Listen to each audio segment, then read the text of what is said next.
En la W hablan los embajadores. Son las 7 de la mañana, 17 minutos. Esta es una primicia W por cuenta de don Rafael Aristizábal. Habla un nuevo embajador, el señor Luis Ernesto Vargas. Lo saludamos a esta hora, quien será el nuevo embajador de Colombia ante la OEA. Gracias por estar con nosotros primero en W Fin de Semana, embajador. Buenos días, María Camila. Con mucho gusto. Bueno, primero que todo, ¿cómo le cayó esta designación por parte del presidente electo Gustavo Petro? Pues la verdad me cayó de manera bastante sorpresiva. Y pues yo ya estaba haciendo uso de buen retiro. Y sin embargo, pues este es un llamado al que yo creo que no se le puede decir que no. Entonces, sí fue una sorpresa. Bueno, usted tiene una carrera profesional muy grande, impresionante todo lo que ha hecho como presidente de la Corte Constitucional, magistrado de la Comisión Interamericana de Derechos Humanos. Y quiero preguntarle, embajador, la importancia de fortalecer el tema de los derechos humanos. Y allí quiero preguntarle, en este momento, ¿cómo ve cómo estamos en Colombia en temas de derechos humanos? Bueno, María Camila, desde luego que lo primero sería anteponer la formación que uno ha tenido, y yo creo que desde el comienzo de mi carrera, desde cuando era estudiante de Derecho, yo entendí que si algo justifica el estudio del derecho de las ciencias sociales es la vigencia y la defensa de los derechos humanos. De manera que si algo ha marcado mi vocación jurídica en la vida es esa, y he procurado ser coherente y estar aplicando todo el tema de derechos humanos por doquiera que he estado. En consecuencia, no es un tema que sea ajeno a mis gustos, a mis apetencias. En segundo lugar, pues ya con relación a la pregunta, el tema de derechos humanos en Colombia ha sido siempre muy crítico. Yo quiero contarles que estando ya en el sistema interamericano de derechos humanos, Colombia es uno de los países que más recibe demandas por violaciones a los derechos humanos. Hasta donde yo estuve en la comisión, era el segundo país. No sé si en este momento esté de primero, pero estaba entre los dos primeros países que más recibe denuncias, demandas, quejas, reclamos, medidas cautelares, todo lo que tiene que ver con las competencias de la Comisión Interamericana de Derechos Humanos en este tema. En consecuencia, este ha sido un tema muy crítico, yo diría que de los más críticos, aun cuando aquí hay muchas cosas críticas en Colombia, temas de salud y todo tiene que ver con derechos humanos. Pero la situación no es muy halagüeña. Sí, y lo hemos visto en nuestra fuerza pública también, incluso en operaciones que ha realizado la fuerza pública, en operativos, en bombardeos. Lo vimos en el paro nacional, señor embajador. Vimos algunas vulneraciones a los derechos humanos de distintas personas. Bueno, lo vemos en distintos lugares y en distintas instituciones que todavía estamos flaqueando. ¿Qué hacer para fortalecerlos? Bueno, pues esa es una de las grandes áreas de competencia de la embajada, o allá la llaman la misión Colombia, allá en la OEA. El tema de los derechos humanos ocupa, después del primer gran renglón, que es el tema de la democracia, el que sigue es el de los derechos humanos. De manera que yo creo que esto es un tema que se va a debatir todo el tiempo allá en la OEA con los demás temas. En consecuencia, yo creo que la idea sí es que a través del fortalecimiento de espacios de interacción entre los estados se puedan desarrollar mecanismos que realmente amparen la vigencia de los derechos humanos. Yo he visto con mucho dolor que Colombia se ha venido convirtiendo en un camposanto de líderes de derechos humanos, de líderes sociales, y esto no puede seguir ocurriendo. Entonces, la idea sí es ir y demostrar en la OEA, ante la Organización de Estados Americanos y por medio de la OEA ante Naciones Unidas, que cuando ocurran vulneraciones de derechos humanos, pues hay que ponerle freno de la mejor manera. En esto, como siempre, hay un tema de voluntad política. Entonces, yo aspiraría a que haya voluntad política para que haya verdadero amparo por la vigencia de los derechos humanos. Señor exmagistrado y nuevo embajador, ¿cuáles son esos principales proyectos que usted llevará, que estarán en su agenda en la OEA? Bueno, aquí es difícil decir que se está trazando una agenda o que se tiene previsto algo, porque primero por lo intempestivo de la noticia, segundo porque yo no he tenido ninguna charla, ninguna relación con el presidente electo, entonces no tengo idea de qué pensará él al respecto. Y tercero, porque cuando uno llega allá, siempre los temarios, los debates, los fija el secretario general de Naciones de la Organización de Estados Americanos. Y uno tiene que ajustarse a eso, es decir, ir preparado porque a uno le entregarán, supongo, con antelación los temas que van a ser objeto de debate. Y prepararse uno para las discusiones allá en el plenario de la OEA. Por supuesto, embajador. Pues yo sí quiero preguntarle que dentro de estos cambios, a su llegada precisamente a este cargo, usted hablaba sobre mostrar la defensa del proceso de paz. Recordemos que este gobierno ha sido un poco alejado de mostrar esos resultados por cuenta de las críticas que ha tenido el proceso de paz dirigido en este caso por el presidente Iván Duque. ¿Qué nuevo podría tener a su llegada esta defensa en este cargo del proceso de paz, defender todo lo que se ha hecho en materia de derechos humanos, en materia de aquellos uniformados que decidieron dejar las armas y también aquellas personas que están detrás del conflicto armado?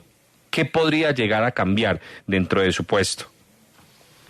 Yo creo que el cambio fundamentalmente es pasar de la retórica a la práctica, porque es que uno no puede pregonar las cosas que realmente no está haciendo, y en consecuencia yo diría que la idea sí es que si va a haber un compromiso real de defensa del proceso de paz, pues se evidencie con hechos y que no sea simplemente que de pronto por fuera estemos diciendo unas cosas, es decir, que en otros países estemos pregonando que sí, que somos defensores del proceso de paz, y aquí se estén tomando decisiones que los vulneren o decisiones que vayan en contravía y que muestren claramente que no se fue partidario nunca de la vigencia de los acuerdos de La Habana. Entonces, me parece que aquí el tema es que los temas que se pusieron sobre la mesa de discusiones allá en La Habana y que finalmente fueron aprobados, pues se cumplan. Bien. Y en eso vamos a estar muy pendientes de que haya real vigencia y que no sea simplemente de palabrería. Usted, señor Vargas, es diametralmente opuesto a el señor Alejandro Ordóñez, quien ha estado allí en este puesto desde el 2018. Y yo sí quiero preguntarle cuál es su postura frente al aborto, porque el señor Ordóñez siempre ha criticado la decisión, ahora hace muy poco criticó la decisión de la Corte de despenalizar el aborto. ¿Cuál es su posición frente a esto? Bueno, eso está consignado en varias decisiones de la Corte Constitucional, en las que o serví de magistrado ponente o le hice sala al magistrado ponente. Particularmente recuerdo unas en las que el magistrado ponente fue Humberto Sierra Porto, que hoy es juez de la Corte Interamericana de Derechos Humanos. Y ahí dijimos con toda claridad algo que es lo que yo diría que sacude bastante el tema, que es mirar la interrupción voluntaria del embarazo como un derecho fundamental. y eso lo tengo absolutamente definido, claro. Este es un tema que nosotros siempre hemos dicho que es un tema de salud pública y que hay que mirarlo desde ese lado.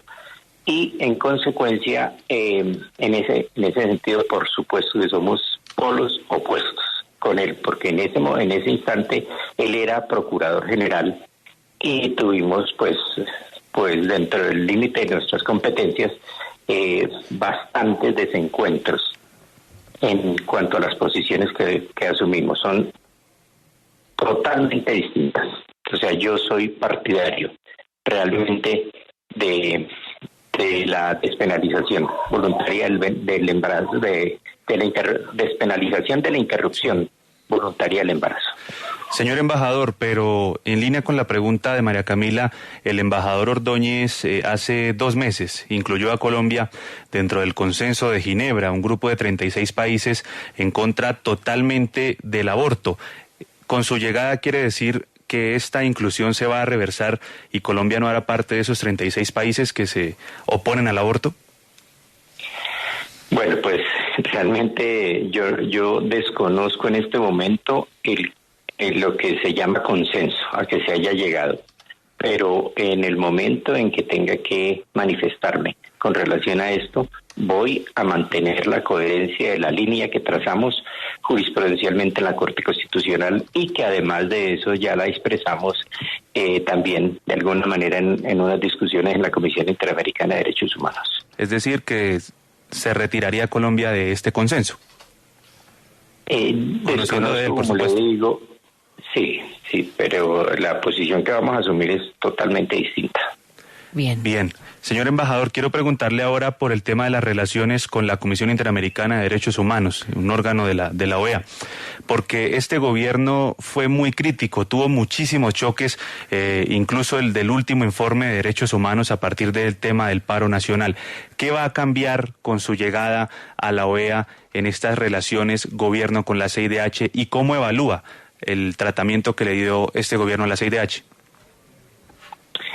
Yo diría que lo esencial es el respeto por las posiciones que asuma la Comisión Interamericana de Derechos Humanos. El respeto total en materia de competencias. Aquí yo creo que Colombia va a empezar a sentir lo que es el respeto por la división de los derechos, de los poderes a nivel interno y a nivel exterior.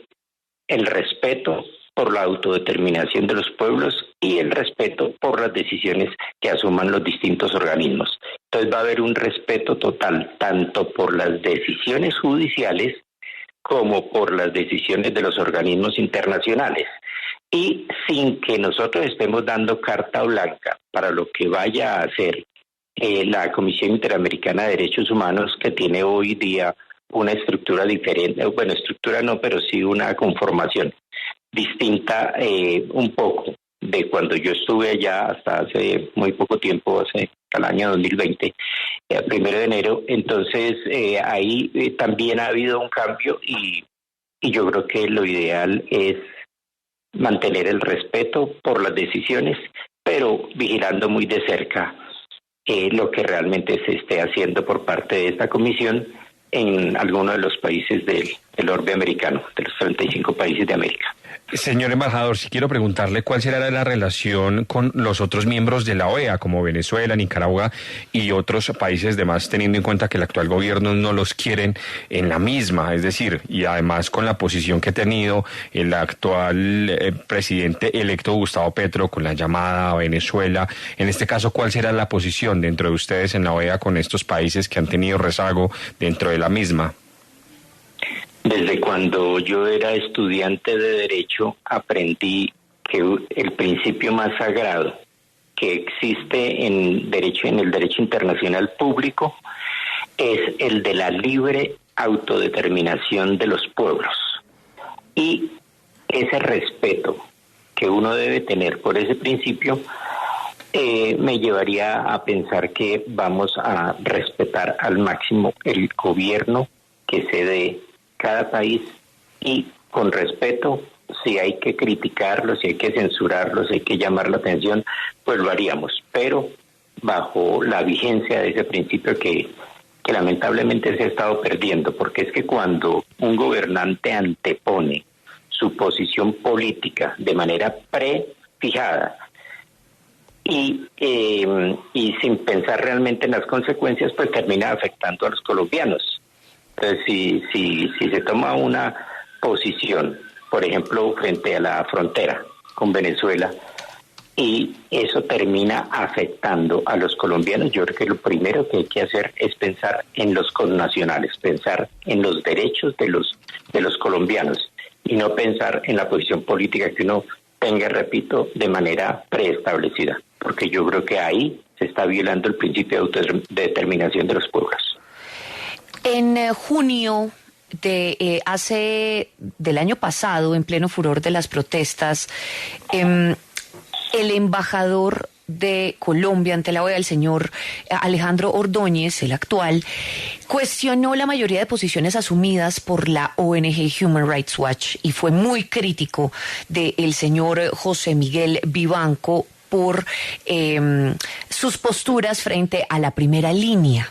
¿Usted qué cree sobre la primera línea, sobre las personas que estuvieron allí en el paro nacional al frente de este?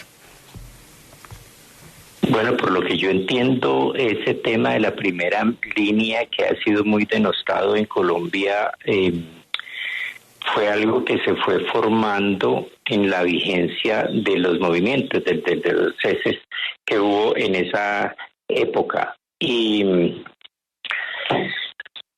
habría que mirar cuáles son realmente las pruebas, pero por lo que yo tengo entendido, en la gran mayoría de decisiones judiciales que se han tenido al respecto, se ha tenido que liberar a los conformantes de esto que llaman la primera línea y que ha sido tan estigmatizado con base en las pruebas. Y como no han hallado pruebas de responsabilidad, casi siempre los han estado soltando. De manera que en ese sentido yo volvería al tema que acabamos de tratar, que es el tema de respeto por las competencias y respeto por las decisiones judiciales.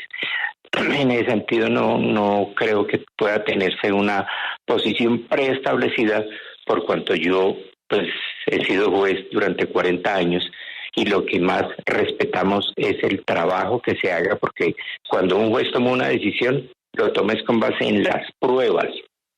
Y si, por ejemplo, ha habido prefabricación de pruebas, pues a él le corresponde establecer qué tanto vigor probatorio tienen estas. Por esta circunstancia, yo no podría decir más que ajustarnos a lo que digan realmente los jueces.